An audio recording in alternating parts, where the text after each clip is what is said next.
Selamat pagi, salam sejahtera untuk kita semua. Hari ini kita kembali melihat untuk matrikulasi etik legal. Materinya sebenarnya lanjutan dari materi yang minggu kemarin ya, mengenai sejarah pelayanan kebidanan. Nah, kali ini kita akan melihat tentang paradigma kebidanan ya. Sebenarnya ini bukan materi yang baru karena saya yakin waktu ibu-ibu D3 pernah ada materi atau mata kuliah tentang konsep kebidanan dan di situ sudah pernah dijelaskan tentang paradigma kebidanan sehingga ini merupakan review saja dari yang sudah pernah dipelajari sebelumnya. Nah, kita lihat dulu mengenai pengertian paradigma pendidikan ya. Jadi kalau dari asal katanya, paradigma ini berasal dari bahasa Latin atau dari bahasa Yunani yang berarti model atau pola ya. Jadi paradigma itu kalau diartikan sinonimnya ya, sinonim atau persamaan katanya itu sama dengan model atau pola. Nah, paradigma juga bisa diartikan sebagai pandangan hidup atau pandangan suatu disiplin ilmu atau profesi ya. Sedangkan kebidanan adalah suatu cara pandang seorang bidan dalam memberikan pelayanan. Sehingga paradigma kebidanan itu adalah bagaimana cara pandang atau sudut pandang seorang bidan dalam memberikan pelayanan kebidanan atau pelayanan kesehatan kepada masyarakat. Lalu selanjutnya kita lihat apa saja komponen-komponen paradigma kebidanan. Nah, untuk komponen paradigma kebidanan itu ada beberapa. Yang pertama adalah manusia atau wanita ya. Jadi, kenapa manusia atau wanita ini masuk ke dalam komponen paradigma kebidanan ya? Tadi kan sudah dilihat atau sudah kita pelajari bersama bahwa paradigma itu kan suatu pola pikir atau sudut pandang seorang bidan dalam memberikan pelayanan kebidanan. Sehingga komponen paradigma kebidanan yang pertama adalah manusia atau wanita. Nah, kenapa ini menjadi poin yang pertama? Karena wanita atau ibu itu adalah pendidik utama atau pendidik yang paling pertama yang ada di dalam keluarga. Ya, seperti yang kita tahu bahwa proses pembelajaran yang paling pertama sebelum seorang anak itu ke sekolah atau ke lingkungan dan sebagainya, yang pertama dia akan melalui proses belajar di rumah dan orang pertama yang menjadi pendidik pertama di dalam keluarga itu adalah ibu atau wanita.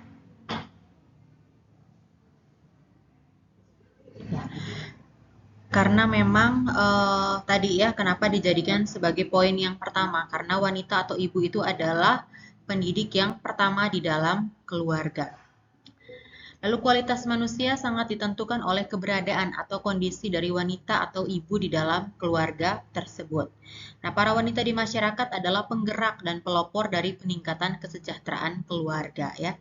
Makanya kenapa komponen paradigma kebidanan yang pertama itu adalah wanita atau perempuan karena ya tadi pendidik pertama atau yang anak temui pertama di keluarga itu adalah perempuan atau adalah wanita. Lalu juga kualitas pendidikan itu ditentukan oleh keberadaan wanita atau ibu di dalam keluarga karena ibu atau perempuan di dalam keluarga itu kan lebih banyak interaksinya dengan anak atau dengan anggota keluarga di situ.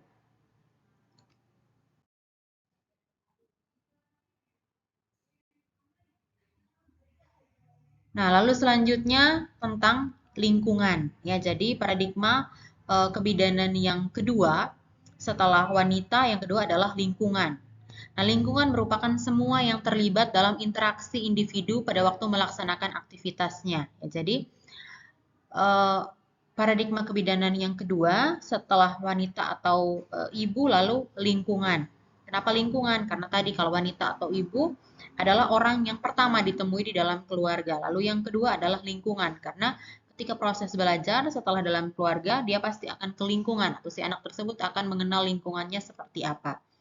Nah, lingkungan ini adalah semua yang terlibat di dalam interaksi individu, baik itu lingkungan fisik, psikososial, biologis maupun budaya ya. Jadi beberapa jenis lingkungan atau beberapa komponen lingkungan itu mempengaruhi tentang pola pikir atau tentang paradigma seseorang ya. Entah itu lingkungan fisik, lingkungan psikososial misalnya. Kalau psikososial itu adalah keluarga, kelompok, komunitas, masyarakat dan sebagainya. Lalu lingkungan biologis ataupun lingkungan budaya. Lalu yang selanjutnya adalah perilaku.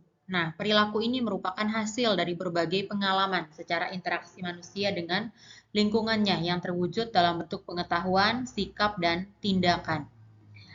Nah, perilaku manusia ini bersifat holistik atau bersifat menyeluruh gitu ya. Jadi, setelah melalui proses pembelajaran dari keluarga, dari ibu, kemudian dari anggota keluarga yang lain, lalu setelah dia ke lingkungan, maka akan terbentuk perilakunya bagaimana. Nah, perilaku ini bisa terbentuk sebagai akibat interaksinya dengan orang lain atau interaksinya dengan lingkungannya. Nah, perilakunya ini terwujud misalnya ketika dia berinteraksi dengan orang lain, pengetahuan apa sih yang sudah dia punya, kemudian nanti akan berdampak kepada tindakannya seperti apa atau perilakunya bagaimana. Lalu komponen paradigma kebidanan yang lain adalah pelayanan kebidanan.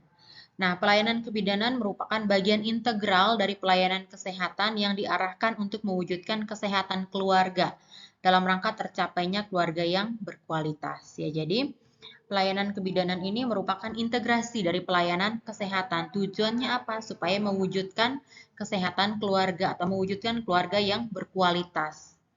Nah, pelayanan kebidanan merupakan layanan yang diberikan oleh bidan sesuai dengan kewenangan yang diberikan untuk meningkatkan kesehatan ibu dan anak.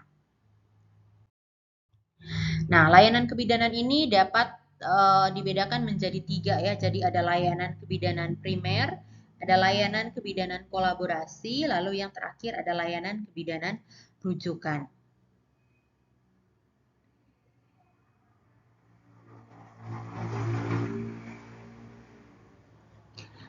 Nah, kita lihat yang pertama dulu ya mengenai layanan kebidanan primer. Nah, sebenarnya kalau layanan kebidanan primer ini bukan sesuatu hal yang asing ya untuk kita. Jadi bentuk daripada pelayanan primer itu misalnya puskesmas, poskesdes atau posyandu dan sebagainya itu masuk ke dalam pelayanan primer. Lalu selanjutnya kalau layanan kebidanan kolaborasi adalah bagaimana pelayanan kebidanan itu berkolaborasi dengan profesi yang lain gitu ya. Misalnya ada beberapa kasus yang membutuhkan tindakan kolaborasi. Lalu selanjutnya adalah layanan kebidanan rujukan. Artinya ketika suatu pelayanan yang misalnya ada di pelayanan primer atau kolaborasi ini sudah tidak bisa dilaksanakan lagi, lalu selanjutnya dirujuk kepada pelayanan yang lebih tinggi.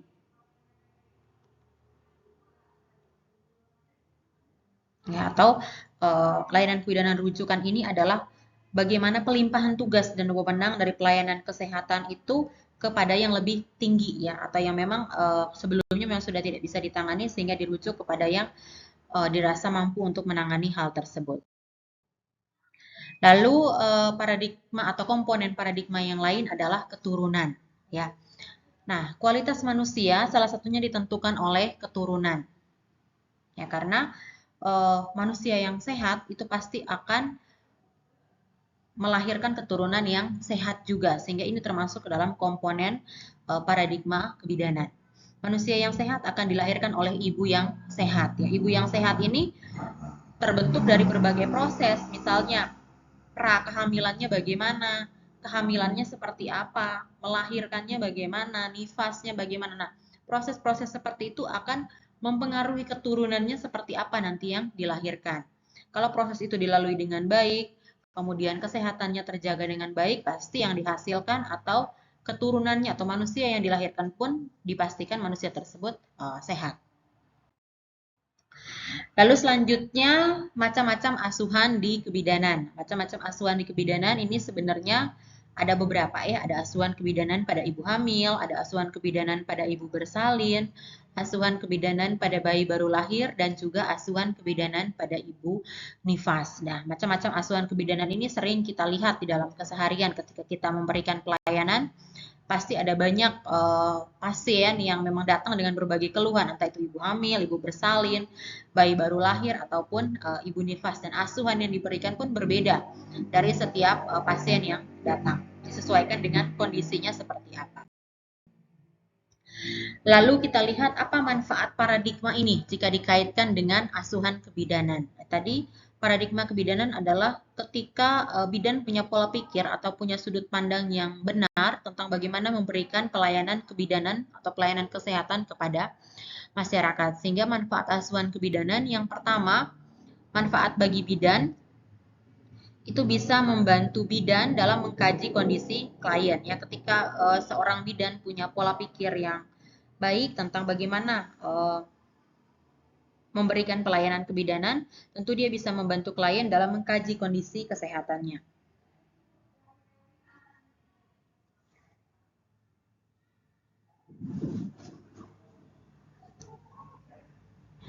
Lalu yang kedua, membantu bidan dalam memahami masalah dan kebutuhan klien. Ya, ini juga sama. Ketika misalnya bidan sudah punya pola pikir yang baik atau sudut pandang yang baik dalam memberi pelayanan kebidanan, pasti dia bisa memahami kebutuhan kliennya bagaimana. Nah, lalu juga manfaat bagi pasien apa? Yang pertama, membantu klien mendapatkan rasa aman dan nyaman, lalu membantu klien dalam meningkatkan kemampuan berperan serta sebagai individu yang bertanggung jawab atas kesehatannya. Nah, terima kasih. Nah, ini saja materi mengenai paradigma kebidanan. Sebenarnya bukan sesuatu hal yang baru ya, sehingga saya anggap ini sebagai review saja dari pembelajaran di D3 Kebidanan dulu yang sudah pernah ibu-ibu ikuti. Itu saja materinya untuk hari ini. Kurang dan lebihnya saya mohon maaf. Terima kasih buat perhatiannya semuanya.